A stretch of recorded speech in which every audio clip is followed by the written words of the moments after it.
चलिए आज मैं आप सबके साथ गोंद की लड्डू बनाने की अपनी रेसिपी शेयर करूंगी जो मैं हर सर्दियों में बनाती हूँ और बहुत ज़्यादा स्वादिष्ट बनके तैयार होता है। बहुत झटपट बन जाता है, बिल्कुल भी ज़्यादा मेहनत नहीं लगता। तो चलिए रेसिपी शुरू करते हैं। वीडियो अच्छी लगी तो लाइक शेयर कर देना। तो सबसे पहले हेलो फ्रेंड्स, वेलकम है आप सबका पूनम जी की रसोई में। तो सबसे पहले यहाँ पर कुछ चीज़ें हैं जिन्हें हम तैयार कर लेंगे। तो एक सीधा सीधा हम खोपरा गोला लिए हैं, इन्हें हम हाफ कद्दूकस करेंगे, हाफ हम इस तरीके से मोटे मोटे टुकड़ों में काट कर तैयार करेंगे। दोनों ही लड्डू के साथ खाने में अच्छे लगते हैं। उसके बाद यहाँ पर हम सॉफ्ट वाली 2 कप भर के खजूर लेंगे जो अभी मार्केट में बड़ी आसानी से मिल रही है। इनके बीज निकाल देंगे, इनको बारीक बारीक काट कर हम तैयार कर लेंगे।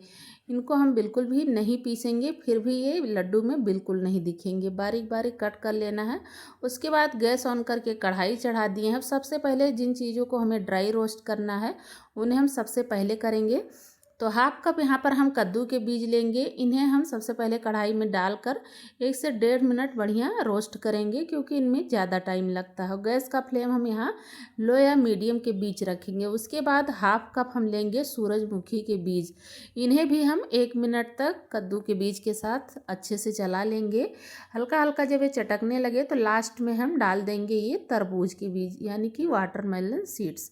तो हाफ कप ही हम इन्हें भी ले लेते हैं। तो सारी चीज़ें हम क्वांटिटी में ले लिए हैं, तीनों चीज़ें यानी कि बराबर मात्रा में। तो सारी चीज़ें बढ़िया से यहाँ पर चटक गई हैं और ये जो कद्दू के बीज हैं सारे बीज अच्छे से फूल भी गए हैं। तो बस अब इनको बिल्कुल भी हम नहीं रोस्ट करेंगे, लगभग तैयार हैं। एक कद्दू के बीज तोड़ के देख रहे हैं, एकदम परफेक्टली ये टूट रहे हैं, अच्छे से रोस्ट हो गए। तो इनको हम एक प्लेट में निकाल देते हैं, साइड में रखेंगे ठंडा होने के लिए। अब हम सेम कढ़ाई में डाल देंगे 1 बड़ा चम्मच भर के घी। तो यहाँ टोटल हम 2 कप का घी का इस्तेमाल किए हैं जो हम आगे आपको दिखाते रहेंगे। और उसके बाद यहाँ पर हम 1 कप भर के बादाम लेंगे। बादाम को हम सबसे पहले घी में डाल देंगे, इनको थोड़ा सा चटकने देंगे क्योंकि बादाम फ्राई होने में टाइम लगता है। तो ये प्रोसेस बहुत जल्दी जल्दी हो जाते हैं, फ्राई करने का टाइम नहीं लगता। उसके बाद 1 कप भर के हम लेंगे काजू। जब बादाम थोड़ा चटक जाए तो इन्हीं के साथ हम काजू डाल देते हैं, थोड़ा मिक्स कर देंगे। और उसके बाद 1 कप भर के अखरोट लेंगे, अखरोट को भी हम साथ में ही बढ़िया से फ्राई कर लेंगे। तो ये सारी चीज़ें हम मीडियम फ्लेम पर बढ़िया फ्राई कर लिए हैं। कलर चेंज हो गया है, हाँ आप देख पा रहे होंगे। अब सारी चीज़ों को हम एक थाली में निकाल देते हैं। उसके बाद बचा हुआ जो घी है 1 कप भर के हम यहाँ पर किशमिश लेंगे, किशमिश भी हम बढ़िया फ्राई कर लेंगे। तो लो फ्लेम यहाँ पर रखना है, नहीं तो किशमिश बहुत जल्दी से जलने लगती है। तो किशमिश भी बढ़िया से फूल गए हैं, अब इन्हें भी हम निकाल देते हैं थाली में। तो बस इनको अभी हम साइड में रखते हैं। अब यहाँ पर हम लेंगे मखाने। तो मखाने यहाँ पर हम 1.5 कप ले लिए हैं। मखाने आप अपने हिसाब से कम या ज़्यादा कर सकते हैं। तो आप चाहें तो 2 कप ले सकते हैं या फिर 2.5 कप, 3 कप, जितना आप पसंद करते हो ले लीजिए। मखाने तो काफ़ी हेल्दी होते हैं। तो मखाने भी बढ़िया क्रिस्प हो गए थे, निकाल दिए हैं प्लेट में। अब यहाँ पर हम थोड़ा सा 2 से 3 टेबल स्पून जितना घी डाल दिए हैं। और जो हम कद्दूकस किए हैं ये सूखा नारियल, इसे डाल देते हैं कढ़ाई में और इनको लो फ्लेम पर हम बढ़िया से रोस्ट करेंगे। तो ये जब इस तरीके से हम रोस्ट करते हैं तो काफ़ी बढ़िया लगता लड्डू खाने में। और उसके बाद जो हम ये खजूर को बारीक बारीक कट कर लिए थे इसे भी हम डाल देते हैं इस सूखे नारियल के साथ में। और लो फ्लेम पे हमें सारी चीज़ों को बढ़िया से रोस्ट करना है। तो यहाँ पर हम खजूर को भी इसलिए रोस्ट कर रहे हैं क्योंकि लड्डू जो हम बना रहे हैं इसकी सेल्फ लाइफ बढ़ जाती है और टेस्ट भी काफ़ी अच्छा आता है। लड्डू बिल्कुल भी ख़राब नहीं होंगे, आप इन्हें 1.5-2 महीने तक एंजॉय कर सकते हैं। और उसके बाद हम 2 चम्मच खसखस के दाने लेंगे यानी कि पॉपी सीड्स। तो इन्हें भी हम साथ में ही डाल देंगे और बढ़िया से ये भी भून जाएंगे सारी चीज़ों के साथ में। तो यहाँ पर हमें लो फ्लेम पर करीब 2 से 2.5 मिनट तक बढ़िया से चलाते रहना है और इनको भी बढ़िया रोस्ट कर लेना है। तो आप यहाँ देख पाएंगे कि बढ़िया से कलर चेंज हो गया है, जो हम खजूर लिए थे ये भी थोड़े क्रिस्प हो गए हैं। तो इस सारी चीज़ों को हम निकाल देते हैं एक प्लेट में। सेम कढ़ाई ले लेते हैं। अब यहाँ पर हम थोड़ा ज़्यादा ही घी डालेंगे यानी कि 2 बड़ा चम्मच। तो आप यहाँ देखेंगे कि 1/4 कप जितना घी होगा। उसके बाद अब यहाँ पर हम लेंगे गोंद, जो इस लड्डू की जान है। तो यहाँ पर हम गोंद 100 ग्राम ले लिए हैं, 100 ग्राम की पैकेट थी तो पूरा हम ले लिए हैं। और यहाँ पर हम थोड़ा थोड़ा डाल के 2 बार में बढ़िया से फ्राई कर लेंगे। गोंद हमें लो या मीडियम फ्लेम पर ही फ्राई करना है, नहीं गोंद भी ऊपर ऊपर से ये फूल जाते हैं, अंदर से कच्चे रह जाते हैं। तो ध्यान रहे लो या मीडियम फ्लेम पर हमें गोंद को फ्राई कर लेना है। और सर्दियों में गोंद खाना हमारे शरीर के लिए कितना ज़्यादा फायदेमंद है ये तो आप सबको पता है। तो गोंद फ्राई हो गया है, प्लेट में निकाल दिए ठंडा होने के लिए। अब बचे हुए घी में हम आधा कप जितना घी और डाल देते हैं। अब यहाँ पर हम आटा रोस्ट कर लेते हैं। तो सबसे पहले 1 कप भर के हम बेसन लेंगे। तो इस लड्डू में हम बेसन भी डालने वाले हैं, जिससे लड्डू का टेस्ट काफ़ी अच्छा आता है। तो अगर आपने अभी तक नहीं ट्राई किया है तो एक बार इस तरीके से लड्डू बनाकर देखिएगा, बहुत ज़्यादा स्वादिष्ट लगता है। तो बेसन हमें पहले झाग आने तक लो या मीडियम फ्लेम पर अच्छे से भून लेना है। तो आप यहाँ देख पाएंगे काफ़ी बढ़िया से झाग आ गया है। तो अब हम डाल देते हैं गेहूं का आटा। तो यहाँ पर हम जैसे 1 कप बेसन लिए हैं तो 1.5 कप जितना हम लेंगे गेहूं का आटा। तो आप चाहें तो अगर आपके पास थोड़ा मोटा वाला आटा हो तो भी ले सकते हैं, लेकिन जो हम घर में रोटी बनाते हैं उसी आटे का हम इस्तेमाल कर रहे हैं। तो 1.5 कप भर के हम यहाँ पर आटा डाल देंगे और लगातार लो फ्लेम पर अच्छे से चलाते जाएंगे। यहाँ पर घी की और भी हमें ज़रूरत पड़ेगी। तो एक बार बढ़िया मिक्स करने के बाद यहाँ पर हम थोड़ा घी और डाल दिए हैं, यानी कि 1/4 कप जितना घी और डाल दिए हैं। तो जैसे जैसे मतलब घी लगते जाएगा 1 चम्मच 2 चम्मच हम डालते जाएंगे। तो अभी तक हम टोटल 1 कप भर के घी डाल चुके हैं। तो अब हमें घी डालने की बिल्कुल ज़रूरत नहीं है। अभी जितना हम घी डाल दिए हैं इन्हीं में हम पूरा आटा भून कर तैयार कर लेंगे। तो अब यहाँ पर हमें लगातार मिक्स करते हुए 12 से 14 मिनट तक आटे को भून लेना है। तो यहाँ पर करीब हो चुका है 14 मिनट, काफ़ी बढ़िया से आटा भुन गया है, कलर भी बढ़िया चेंज हो गया है। तो अब हम गैस का फ्लेम ऑफ कर देंगे। उसके बाद भी हम 15 से 20 सेकेंड चलाते रहेंगे, क्योंकि कढ़ाई बहुत गर्म रहती है। ऐसे ही छोड़ देंगे तो आटा नीचे जल जाएगा। तो आटा मतलब अब हम ठंडा होने देंगे।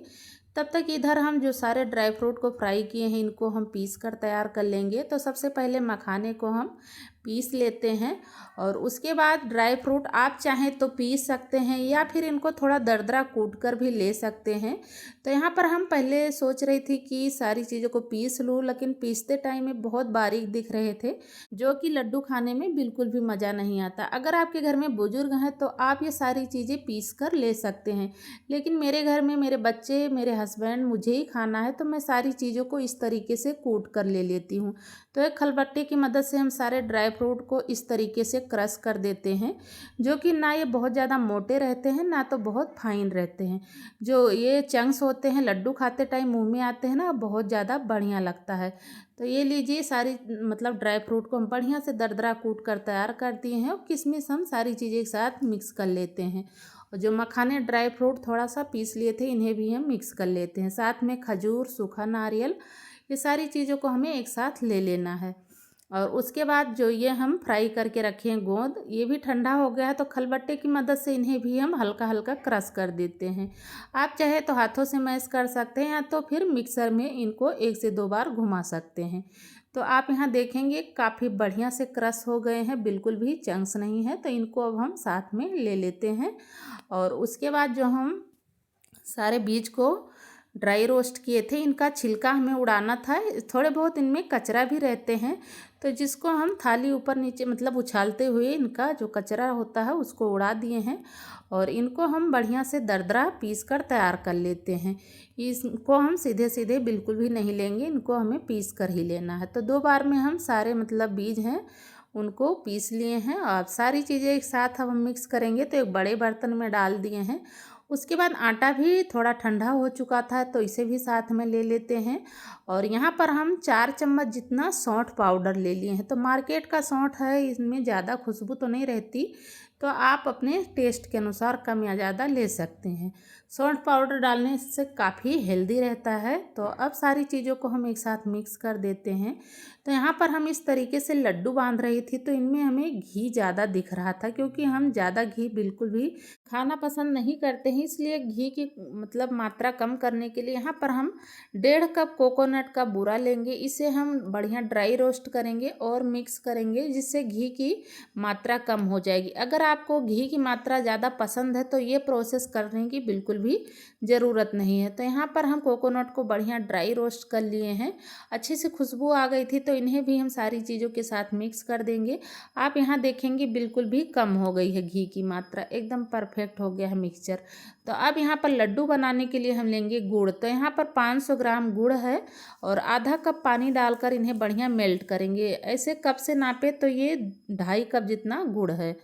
तो बस अब यहाँ पर हम लगातार मिक्स करेंगे और गैस का फ्लेम मीडियम रखेंगे। यहाँ पर हम एक चीज़ डालना भूल गए थे, ये है पिपली का पाउडर। तो इससे काफ़ी हेल्दी लड्डू बनता है।